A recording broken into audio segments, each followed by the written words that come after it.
Shalom, jumpa kembali dengan saya Pendeta Thomas Lukiman dari Jujur Ministry. Visi dan misi dari Jujur Ministry adalah visinya melayani dengan kasih sesuai dengan perintah kerajaan Allah, menjadi perpanjangan tangan Tuhan bagi orang miskin. Misinya membantu mensejahterakan masyarakat yang miskin, membangkitkan empati bagi orang tua dan anak-anak muda yang memiliki gaya hidup berbagi dan memiliki hati yang berkemurahan. Baik, sebelum kita akan mendengarkan perenungan firman Tuhan, kita akan memulainya di dalam doa. Bapa, di dalam nama Tuhan Yesus, kami mengucap syukur bila hari ini kami boleh menerima segala kebaikan-Mu dan anugerah-Mu yang berlimpah-limpah di dalam setiap kehidupan kami. Melalui perenungan firman Tuhan ini, kami boleh lebih mengenal akan pribadi-Mu. Kami membuka hati dan pikiran kami siap untuk diberkati oleh kebenaran firman-Mu. Di dalam nama Tuhan Yesus, amin.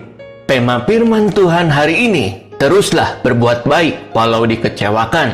Di dalam Titus pasal 2 ayat 14, yang telah menyerahkan dirinya bagi kita untuk membebaskan kita dari segala kejahatan dan untuk menguduskan bagi dirinya suatu umat miliknya sendiri yang rajin berbuat baik. Ada filosofi yang diyakini banyak orang mengenai perbuatan baik yang dianggap dapat menjadi bekal untuk menjalani kehidupan yang kedua setelah meninggalkan dunia yang fana ini. Namun bagi orang percaya, tujuan dari perbuatan baik yang kita tunjukkan dalam kehidupan nyata tidaklah sama dengan filosofi tadi. Sebagai orang percaya, kita didorong untuk berbuat baik bukan supaya diselamatkan, melainkan sebagai ungkapan syukur atas karya keselamatan Allah dalam Yesus Kristus yang telah kita terima. Nas renungan hari ini menegaskan akan hal itu, yakni bahwa keselamatan yang Kristus lakukan dengan menyerahkan dirinya tidak hanya ditujukan agar kita terbebas dari segala kejahatan dan dikuduskan olehnya, tetapi agar kita dapat menjadi rajin dalam berbuat baik. Dalam frasa rajin berbuat baik, terkandung suatu tindakan yang dilakukan secara konsisten berulang-ulang hingga perbuatan baik itu dapat dikenali oleh semua orang dan mereka mengakui bahwa orang Kristen itu baik, lalu memuliakan Allah. Bukankah hal ini akan membuat kita bersuka cita? Oleh karena itu, sambil mengingat bagian lain firman Tuhan yang menyebutkan panggilan kita sebagai garam dan terang dunia, mari kita kembali mengobarkan semangat untuk berbuat baik melalui sikap dan perilaku kita, juga lewat uluran tangan kita yang lahir dari hati yang mengasihi orang lain. Ingatlah bahwa orang yang hatinya dipenuhi kasih Allah, niscaya ia tidak akan tahan berdiam terlalu lama tanpa berbuat baik karena kasih kepada sesama. Orang yang hatinya dipenuhi kasih Allah takkan bisa menahan dirinya untuk berbuat baik. Di dalam Yesaya pasal 1 ayat 17, belajarlah berbuat baik, usahakanlah keadilan, kendalikan orang kejam,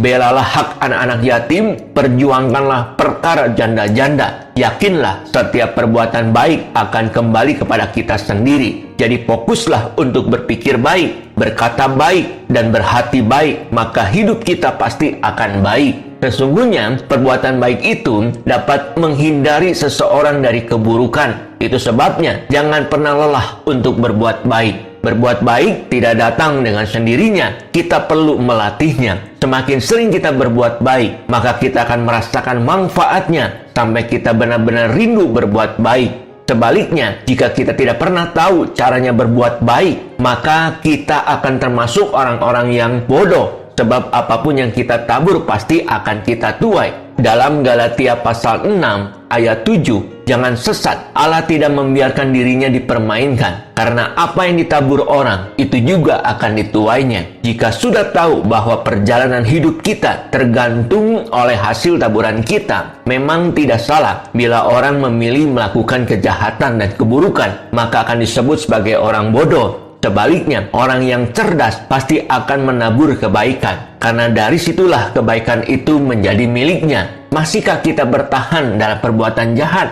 Sebaiknya bertobatlah, lalu lakukan segala kebaikan mulai sekarang juga. Niscaya seluruh hidupmu akan menjadi baik. Menjadi orang baik lebih sulit daripada menjadi orang pintar, sebab kepintaran adalah sejenis bakat, sedangkan kebaikan adalah pilihan. Berbuat baik dalam keadaan baik adalah lebih mudah ketimbang dalam keadaan yang tidak baik. Di dalam Filipi pasal 4 ayat 5, hendaklah kebaikan hatimu diketahui semua orang. Kadangkala perbuatan baik pun dicela dan dihina orang. Ini serius, tidak mudah untuk berbuat baik. Butuh kesabaran dan ketulusan hati. Agar kita bisa lulus dari yang satu ini, kita butuh dukungan doa dari siapa saja agar kita lulus dalam melakukan kebaikan. Tanamkanlah yang baik, maka kita akan menuai kebaikan. Di dalam Galatia pasal 6 ayat 9, janganlah kita jemu-jemu berbuat baik, karena apabila sudah datang waktunya, kita akan menuai jika kita tidak menjadi lemah. Hati adalah tanah yang subur. Apa yang kita tanam, itulah yang akan tumbuh subur dan berbuah lebat. Jika kita menanam keburukan, pastilah keburukan yang akan kita tuai.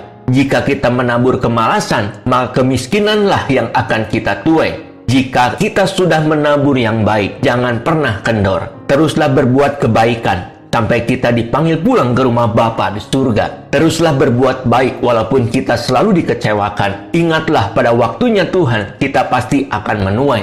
Sebab tidak akan pernah ada yang dapat menahan taburan kita. Setialah kepada Tuhan, sebab Dia adalah Allah yang setia.